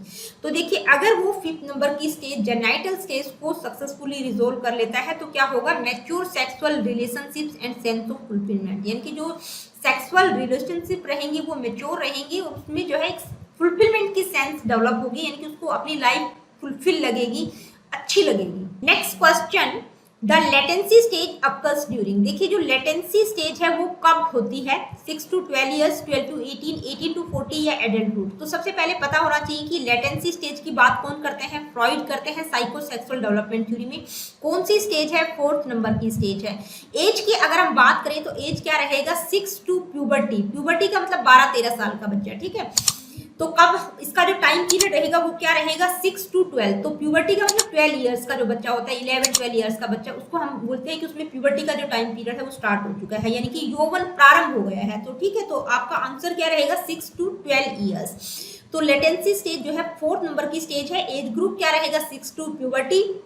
और यहाँ पर अगर हम बात करें तो यहाँ पर बच्चे में जो है जो सेक्सुअल फीलिंग होती है वो इनएक्टिव हो जाती है, सुप्रेस्ड हो जाती है। यहाँ पर बच्चे में सोशल और कॉग्निटिव स्किल्स का डेवलपमेंट होता है, यानी कि वो दूसरे कामों में इंगेज रहता है, कुछ क्रिएटिविटी से रिलेटेड कार्य यहाँ पर बच्चा करने की कोशिश करता है। आगे बढ़ते हैं, देखते हैं next question, trust versus mistrust stage occurs during. तो देखिए ट्रस्ट वर्सेस मिसट्रस्ट जो स्टेज है वो कौन से टाइम पीरियड में होगी? Infancy 0 to 1, early childhood, pre school या एडोलसेंस। तो ट्रस्ट वर्सेस मिसट्रस्ट की बात कौन करते हैं? एरिक्सन करते हैं। कौन सी स्टेज है? पहली स्टेज है। कौन सा टाइम पीरियड रहेगा? इन्फेंसी 0 to 1 ईयर्स, ठीक है। यहाँ पर 1 की बजाय 18 मंथ भी हो सकता था, ठीक है। तो यहाँ पर पजल नहीं होना है, 1 ईयर या 1.5 ईयर हम कह सकते हैं। Next question, the conflict in the trust versus mistrust stage is based on the need for. देखिए जो पहली स्टेज है एरिक्सन की विश्वास बनाम अविश्वास की अवस्था, उसमें जो कॉन्फ्लिक्ट अराइज होगा वो किस नीड, किस आवश्यकता पर बेस्ड होगा, ठीक है। यानी कि बच्चे की किस नीड के कारण जो है साइकोलॉजिकल क्राइसिस या कॉन्फ्लिक्ट इस स्टेज में आ जाएगा। Autonomy and independence, social interaction and friendship. तो देखिए ऑटोनोमी, इंडिपेंडेंस या सोशल इंटरेक्शन और फ्रेंडशिप की हम बात ही नहीं कर सकते, क्योंकि जो बच्चा होता है वो क्या होता है, इन्फेंट होता है, ठीक है। Identity formation and self exploration की बात भी नहीं करते, क्योंकि बच्चा इतना बड़ा है ही नहीं। तो यहाँ पर जो है कॉन्फ्लिक्ट किसके कारण अराइज होगा, इमोशनल एंड फिजिकल केयर, यानी कि बच्चे को जो है कितना प्यार, कितना अटेंशन, कितना कंफर्ट, कितना वार्मथ दिया जा रहा है उसके केयर गिवर्स और पेरेंट्स के द्वारा, यानी कि उसकी किस तरह से केयर की जा रही है, इस चीज के कारण कॉन्फ्लिक्ट अराइज हो सकता है। अगर अच्छे से बच्चे का ध्यान नहीं रखा जा रहा तो उस नीड के कारण, किसके कारण, इमोशनल और फिजिकल केयर के कारण यहाँ पर कॉन्फ्लिक्ट अराइज हो जाएगा। Let me see what is the next question. The conflict in the identity versus role confusion stage focuses on. देखिए पहचान बनाम संभ्रांति की जो अवस्था है, आइडेंटिटी वर्सेस रोल कंफ्यूजन की जो स्टेज है, उसमें जो कॉन्फ्लिक्ट होगा वो किस चीज पर फोकस करेगा, यानी कि इस चीज में कॉन्फ्लिक्ट किसके कारण आ सकता है। Building a career and contributing to society, establishing intimate and meaningful relationships, developing a sense of personal identity and values, reflecting on life accomplishment and legacy। तो देखिए व्यक्ति यहाँ पर जो है अपने अकम्प्लिशमेंट और लीगेसी पर रिफ्लेक्शन कौन सी स्टेज में डालता है, जो सबसे लास्ट वाली स्टेज है, यानी कि जो इंटीग्रेटिव वर्सेस डिस्पेयर की जो स्टेज है, 8 नंबर की स्टेज है, वहां पर व्यक्ति अपने पास्ट एक्सपीरियंसेस पर रिफ्लेक्शन डालता है कि उसने क्या सही किया, क्या गलत किया। तो ये तो बिल्कुल गलत हो गया, ठीक है, इसके ये स्टेज ही नहीं है। Developing a sense of personal identity and values, तो ये आपका ऑप्शन बिल्कुल करेक्ट रहेगा, यानी कि यहाँ पर जो किशोर है, जो एडोलसेंट है, वो अपनी पर्सनल आइडेंटिटी और वैल्यूज की सेंस डेवलप करने की कोशिश करता है, अपनी आइडेंटिटी बनाने की कोशिश करता है, अपनी पहचान बनाने की कोशिश करता है। Next question, the primary virtue that emerge from successfully resolving the identity versus role confusion stage. देखिए यहाँ पर जो आइडेंटिटी वर्सेस रोल कंफ्यूजन की जो स्टेज है, उसमें अगर वो सक्सेसफुली रिजोल्व हो जाती है तो उसमें जो प्राइमरी वर्च्यू रहेगा वो कौन सा इमर्ज होगा, कौन सा होगा primary virtue, love, Fidelity, wisdom या इंटीग्रिटी। तो इंटीग्रिटी तो कोई वर्च्यू है ही नहीं, ये 3 वर्च्यू है, इनमें से आपको बताना है कौन सा होगा। तो देखिए इस स्टेज में कौन सा वर्च्यू डेवलप होगा, फिडेलिटी, यानी कि बीइंग फेथफुल टू अदर्स, यानी कि यहाँ पर क्या होगा, अगर वो अपनी पहचान बना पाता है, कौन, किशोर बच्चा, एडोलसेंट अगर अपनी पहचान बना पाता है तो उसमें एक फिडेलिटी, यानी कि दूसरों के प्रति विश्वास की फीलिंग पैदा होगी, तो जो वर्च्यू होगा वो क्या रहेगा, फिडेलिटी। नेक्स्ट क्वेश्चन क्या है, आइए देखते हैं। According to Freud the stages of psychosexual development are. देखिए फ्रॉइड ने जो साइकोसेक्सुअल डेवलपमेंट की स्टेजेस बताई है तो वो आपको बिल्कुल सीक्वेंस में बतानी है, ठीक है। तो सीक्वेंस क्या है, ओरल, एनाल, फॉलिक, लेटेंसी और जेनाइटल। तो ये तो आपका पहला ही ऑप्शन करेक्ट है, यानी कि पहली जो स्टेज है ये है ओरल, सेकंड है एनाल और थर्ड है फॉलिक, 4th नंबर की स्टेज है लेटेंसी और 5th नंबर की स्टेज है genital. Late me see what is the next question. The first stage of Freud psychosexual development theory is, कौन सी है, यहाँ पर मैंने आप लोगों को बताई ही है, ओरल स्टेज, ठीक है, कौन सी होगी, oral stage. Late me see what is the next question. Erickson's theory suggests that each stage of psychosexual development is characterized by। देखिए एरिक्सन की जो साइकोसेक्सुअल डेवलपमेंट की स्टेजेस उनके द्वारा बताई गई हैं, तो उनको किस तरह से कैरेक्टराइज किया जा सकता है, यानी कि उनकी विशेषता क्या है, किस तरह से आप कैरेक्टराइज कर सकते हैं। कॉन्फ्लिक्ट और crisis that needs to be resolve, sequence of cognitive milestone, set of personality traits that emerge, period of rapid physical growth. तो किसके कारण आप उसको करेक्टराइज करेंगे, यानी कि कौन सी एक विशेषता यहाँ पर है साइको सोशल डेवलपमेंट थ्योरी की, तो क्या है, कॉन्फ्लिक्ट और crisis that need to be resolve, यानी कि उनकी जो स्टेजेस बताई गई हैं उनके द्वारा 8 स्टेजेस की जो बात की गई है, उनकी हर स्टेज में एक कॉन्फ्लिक्ट है, एक क्राइसिस है जिसका रिजोल्व होना बहुत जरूरी है। Next question, the first stage in Erikson psycho social development theory is. देखिए आपसे स्टेज पूछा जा सकता है, साइकोलॉजिकल टास्क या क्राइसिस पूछा जा सकता है, वर्च्यू पूछा जा सकता है, इंपोर्टेंट इवेंट क्या रहेगा वो पूछा जा सकता है। तो इसी तरह के क्वेश्चन आप लोगों से पूछे जा सकते हैं, टाइम पीरियड पूछा जा सकता है किसी भी स्टेज का, तो ये आप ध्यान में रखिएगा और ये तभी आप कर पाएंगे जब आप पूरी थ्योरी को बिल्कुल डिटेल में समझेंगे। तो कौन सी है पहली stage, trust versus mistrust. Late me see what is the next question.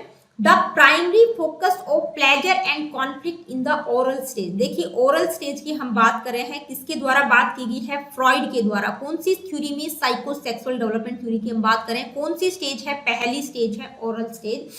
यहाँ पर पूछा गया है कि प्लेजर और कॉन्फ्लिक्ट का प्राइमरी फोकस क्या रहेगा, यानी कि बच्चा किस तरह से प्लेजर गेन करता है इस स्टेज में, ठीक है। Exploration of genitals, control of bodily functions, sexual attraction to opposite sex parent, pleasure from oral activities such as sucking and biting। तो जो पहली स्टेज है उसमें हमने बात की थी कि भाई जो इरोजिनस जोन रहेगा वो क्या रहेगा, माउथ रहेगा, यानी कि बच्चे को सेक्सुअल फीलिंग या प्लेजर किस तरह से मिलेगा, ओरल एक्टिविटीज के द्वारा, यानी कि बच्चा क्या करता है, सकिंग बाइटिंग करने की कोशिश करता है, हर चीज को मुंह में डालने की वो कोशिश करता है, अपने वर्ल्ड को एक्सप्लोर करता है थ्रू द माउथ, यानी कि हर चीज बच्चे के आसपास आप कुछ भी रख देंगे, कोई भी टॉयज या कोई भी चीज होगी तो हर चीज को वो क्या करता है, माउथ में डालने की कोशिश करता है। तो ओरल प्लेजर उसको किससे मिलता है, sucking and biting. Next question, according to Freud fixation at the oral stage can result. देखिए ओरल स्टेज यानी कि जो पहली स्टेज है फ्रॉइड की साइकोसेक्सुअल डेवलपमेंट थ्योरी की, उसमें अगर फिक्सेशन आ जाता है तो उसके पीछे कारण क्या है, किस कारण से आता है। Trust issues and dependency, excessive cleanliness and orderliness, fear of castration and penis envy, feeling of inferiority and inadequacy. तो देखिए जो पहली स्टेज है ओरल स्टेज, उसमें फिक्सेशन किस कारण से डेवलप होता है, ट्रस्ट इश्यूज एंड डिपेंडेंसी, यानी कि डिपेंड करता है कि बच्चे का ध्यान तरह से रखा जा रहा है उसके केयर गिवर्स के द्वारा। अगर अच्छे से रखा जा रहा है तो बच्चे में जो है ट्रस्ट की फीलिंग पैदा होगी, अदरवाइज एक ट्रस्ट पैदा नहीं होगा, वो दूसरों पे डिपेंड रहेगा, तो यहाँ पर बच्चे में फिक्सेशन डेवलप हो जाएगा, और जिसके कारण उसके जो बिहेवियर है उसमें किस तरह की जो एक्टिविटीज या कुछ हरकतें किस तरह की दिखाई देंगी, जैसे स्मोकिंग, ओवर ईटिंग या बाइटिंग देयर नेल्स, इस तरह की एक्टिविटीज, इस तरह की हरकतें उसके व्यवहार में दिखाई देंगी। Late me see what is the next question, the conflict in the initiative versus guilt stage resolves around. देखिए जो इनिशिएटिव वर्सेस गिल्ट की स्टेज है, पहल बनाम दोष की अवस्था है, किसके द्वारा बात की गई है, एरिक्सन के द्वारा अपनी साइको सोशल डेवलपमेंट थ्योरी में। कौन सी स्टेज है, थर्ड नंबर की स्टेज है, ठीक है। तो इसमें जो कॉन्फ्लिक्ट होगा वो किस कारण से रिजोल्व हो सकता है। फर्स्ट ऑप्शन है developing a sense of identity and personal values, establishing intimate relationships and connections, gaining a sense of competence and accomplishment, exploring the world and taking initiative in activities। तो देखिए conflict किस कारण से resolve हो पाएगा, यानी कि यहाँ पर बच्चा जो इम्पोर्टेंट इवेंट है वो क्या है, एक्सप्लोरेशन। बच्चा अपने वर्ल्ड को एक्सप्लोर करने की कोशिश करता है, मतलब हर टाइम वो कुछ ना कुछ खोज करने की कोशिश करता है, एक्टिविटीज में इनिशिएट लेने की कोशिश करता है।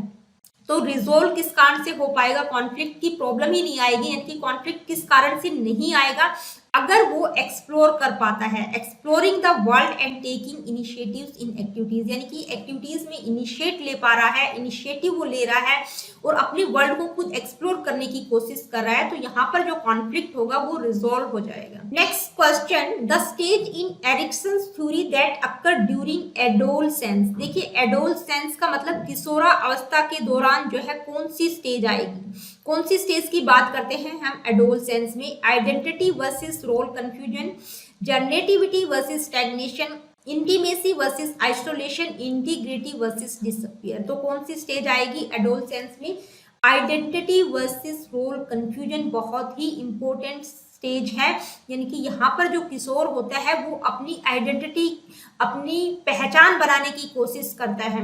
अगर वो पहचान बना पाता है तो वो पॉजिटिव डायरेक्शन की तरफ चला जाएगा, अगर वो पहचान नहीं बना पाता है तो वो पूरे लाइफ टाइम जो है कंफ्यूजन की स्थिति में रहेगा। आगे बढ़ते हैं, देखते हैं next question, the primary focus of pleasure and conflict in the anal stage. देखिए जो एनाल स्टेज है उसमें जो प्राइमरी फोकस रहेगा प्लेजर और कॉन्फ्लिक्ट का वो क्या रहेगा। तो एनाल स्टेज की बात किसके द्वारा की गई है, फ्रॉइड के द्वारा की गई है अपनी साइकोसेक्सुअल डेवलपमेंट थ्योरी में। ये एनाल जो स्टेज है ये सेकंड नंबर की स्टेज है, तो इसमें जो है प्राइमरी फोकस प्लेजर और कॉन्फ्लिक्ट का क्या रहेगा, एक्सप्लोरेशन ऑफ द जेनाइटल्स, यानी कि जेनाइटल्स को एक्सप्लोर करने की कोशिश करेगा, control and elimination of bodily waste, sexual attraction to opposite sex parent, pleasure from oral activities such as sucking and biting। तो देखिए ओरल एक्टिविटीज से प्लेजर मिलना ये कौन सी स्टेज है, ओरल स्टेज की बात की गई है। Sexual attraction to opposite sex parents, तो ये कौन सी स्टेज है, ये फॉलिक स्टेज है, 3rd नंबर की स्टेज, जिसमें बच्चा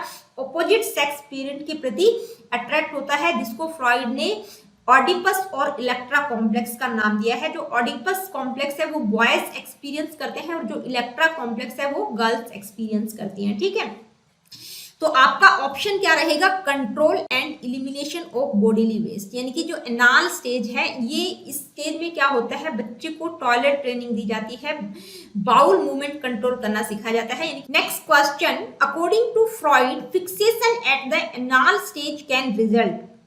देखिए एनाल स्टेज कौन सी स्टेज है, 2nd नंबर की स्टेज है, अभी हमने डिस्कस किया एनाल स्टेज को।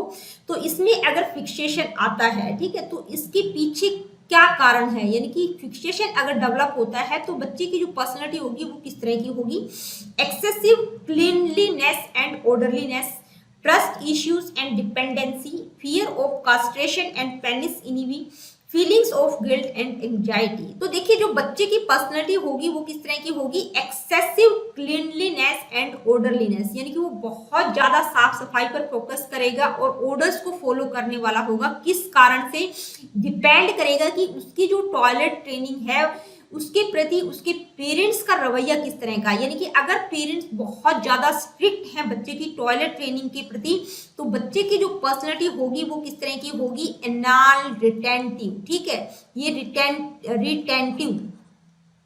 रिटेंटिव पर्सनैलिटी यहाँ बच्चे की डेवलप होगी, यानी कि उसकी पर्सनैलिटी में जो कैरेक्टरिस्टिक्स दिखाई देंगी वो क्या होंगी, एक्सेसिव क्लीनलीनेस, ऑर्डरलीनेस, स्टिंगीनेस एंड ऑब्सेसिवनेस, यानी कि बच्चा बहुत कंजूस होगा, साफ सफाई पर बहुत ज्यादा फोकस करेगा, रूल्स को बहुत ज्यादा फॉलो करने वाला होगा।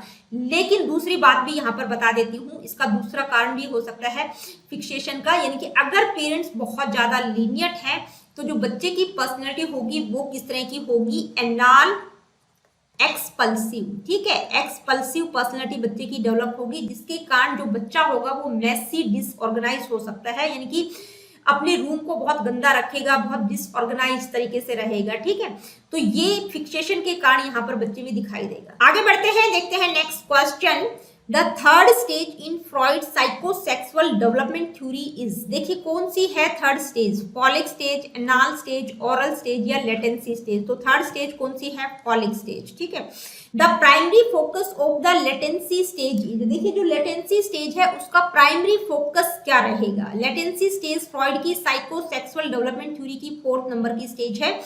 Exploration of the genitals, control and elimination of bodily waste, sexual attraction to opposite sex parent, development of social and intellectual skills. तो देखिए लेटेंसी स्टेज की अगर हम बात करें तो इसका टाइम पीरियड रहता है 6, यानी कि एज की अगर हम बात करें तो 6 टू प्यूबर्टी। ठीक है, यानी कि बच्चा जो है 6 साल से 12-13 साल का जब तक हो जाता है तो वो स्टेज में रहता है। तो यहाँ पर बच्चे में जो सेक्सुअल फीलिंग्स होती है वो इनएक्टिव हो जाती है, यानी कि वो सुप्रेस्ड हो जाती है, दब जाती है। लेटेंसी का मतलब ही क्या होता है, लेटेंट का मतलब हिडन, दब जाना, ठीक है, छुप जाना। तो यहाँ पर बच्चे की जो सेक्सुअल फीलिंग्स है वो इनएक्टिव होती है। यहाँ पर बच्चा कुछ ना कुछ एक्सप्लोर करने की कोशिश करता है। यहाँ पर बच्चे में सोशल और इंटेलेक्चुअल स्किल्स का डेवलपमेंट होता है, यानी कि वो दूसरे तरह के खेलने में, कूदने में, भागने में या कुछ अदर एक्टिविटीज में वो इंगेज रहता है। तो यहाँ पर क्या होगा, किस चीज पर प्राइमरी फोकस रहता है, development of social and intellectual skills पर। आगे बढ़ते हैं, देखते हैं next question, the second stage in Freud psychosexual development theory is. देखिए सेकेंड स्टेज कौन सी है, तो आप लोगों को स्टेजेस अगर पता होगा तो बता सकते हैं, अनाल, ओरल, फॉलिक, लेटेंसी। तो कौन सी होगी, अनाल स्टेज क्या है, सेकेंड नंबर की स्टेज है।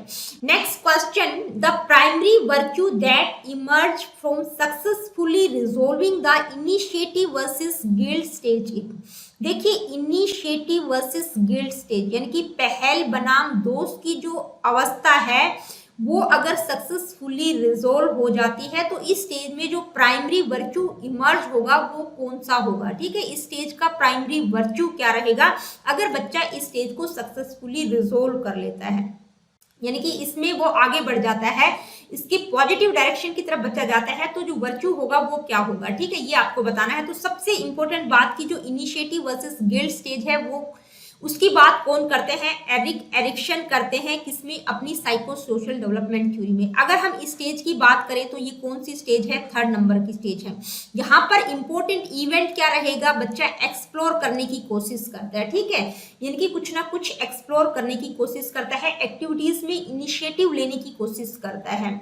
तो यहाँ पर बच्चा अगर इस स्टेज में सक्सेस होता है, उसको सक्सेस मिलती है, तो उसमें किस तरह की सेंस डेवलप होगी? इनिशिएटिव, पर्पज और एम्बिशंस की सेंस डेवलप होगी। यानी कि यहाँ पर बच्चे में क्या होगा? एक पर्पस आएगा। तो जो वर्च्यू होगा वो कौन सा डेवलप होगा? पर्पज। तो दोस्तों आज की वीडियो में इतना ही। मिलती हूँ आप लोगों से अपनी अगली वीडियो में। देखिए हमने ग्रोथ और डेवलपमेंट का जो टॉपिक है वो बिल्कुल थोरो किया है। उसकी जितनी भी थ्योरीज हैं 30-32 वीडियोस ग्रोथ और डेवलपमेंट पर अवेलेबल है। आप अगर पूरा ग्रोथ और डेवलपमेंट का टॉपिक अच्छे से समझना चाहते हैं तो जितनी भी वीडियोस ग्रोथ और डेवलपमेंट पर मैंने बनाई हुई है वो आप सारी देखिएगा, ताकि आपका हर टॉपिक, हर ग्रोथ और डेवलपमेंट के जितने भी सब टॉपिक्स हैं वो सारे के सारे क्लियर हो जाएंगे। और हमने साथ साथ एमसीक्यूज भी डिस्कस किए हैं। इससे क्या होगा? आपका कॉन्सेप्ट में जो है और ज्यादा क्लैरिटी आएगी, आपको एक विश्वास पैदा होगा, एक सेल्फ कॉन्फिडेंस आप में डेवलप होगा। ठीक है, तो आज की वीडियो में इतना ही। अगली वीडियो में हम एक नया टॉपिक डिस्कस करेंगे, नया टॉपिक स्टार्ट करेंगे। वो टॉपिक रहेगा मोटिवेशन का। Motivation and theories of motivation को हम स्टार्ट करेंगे। तो मिलती हूँ आप लोगों से अपनी अगली वीडियो में। Really good, take care of yourself. देखिए अगर सेशन आप लोगों को पसंद आया हो तो please like, share and do subscribe the education classes. किसी प्रकार का क्वेश्चन, क्वेरीज, फीडबैक कुछ बताना चाहते हैं, पूछना चाहते हैं, do comment in the comment section.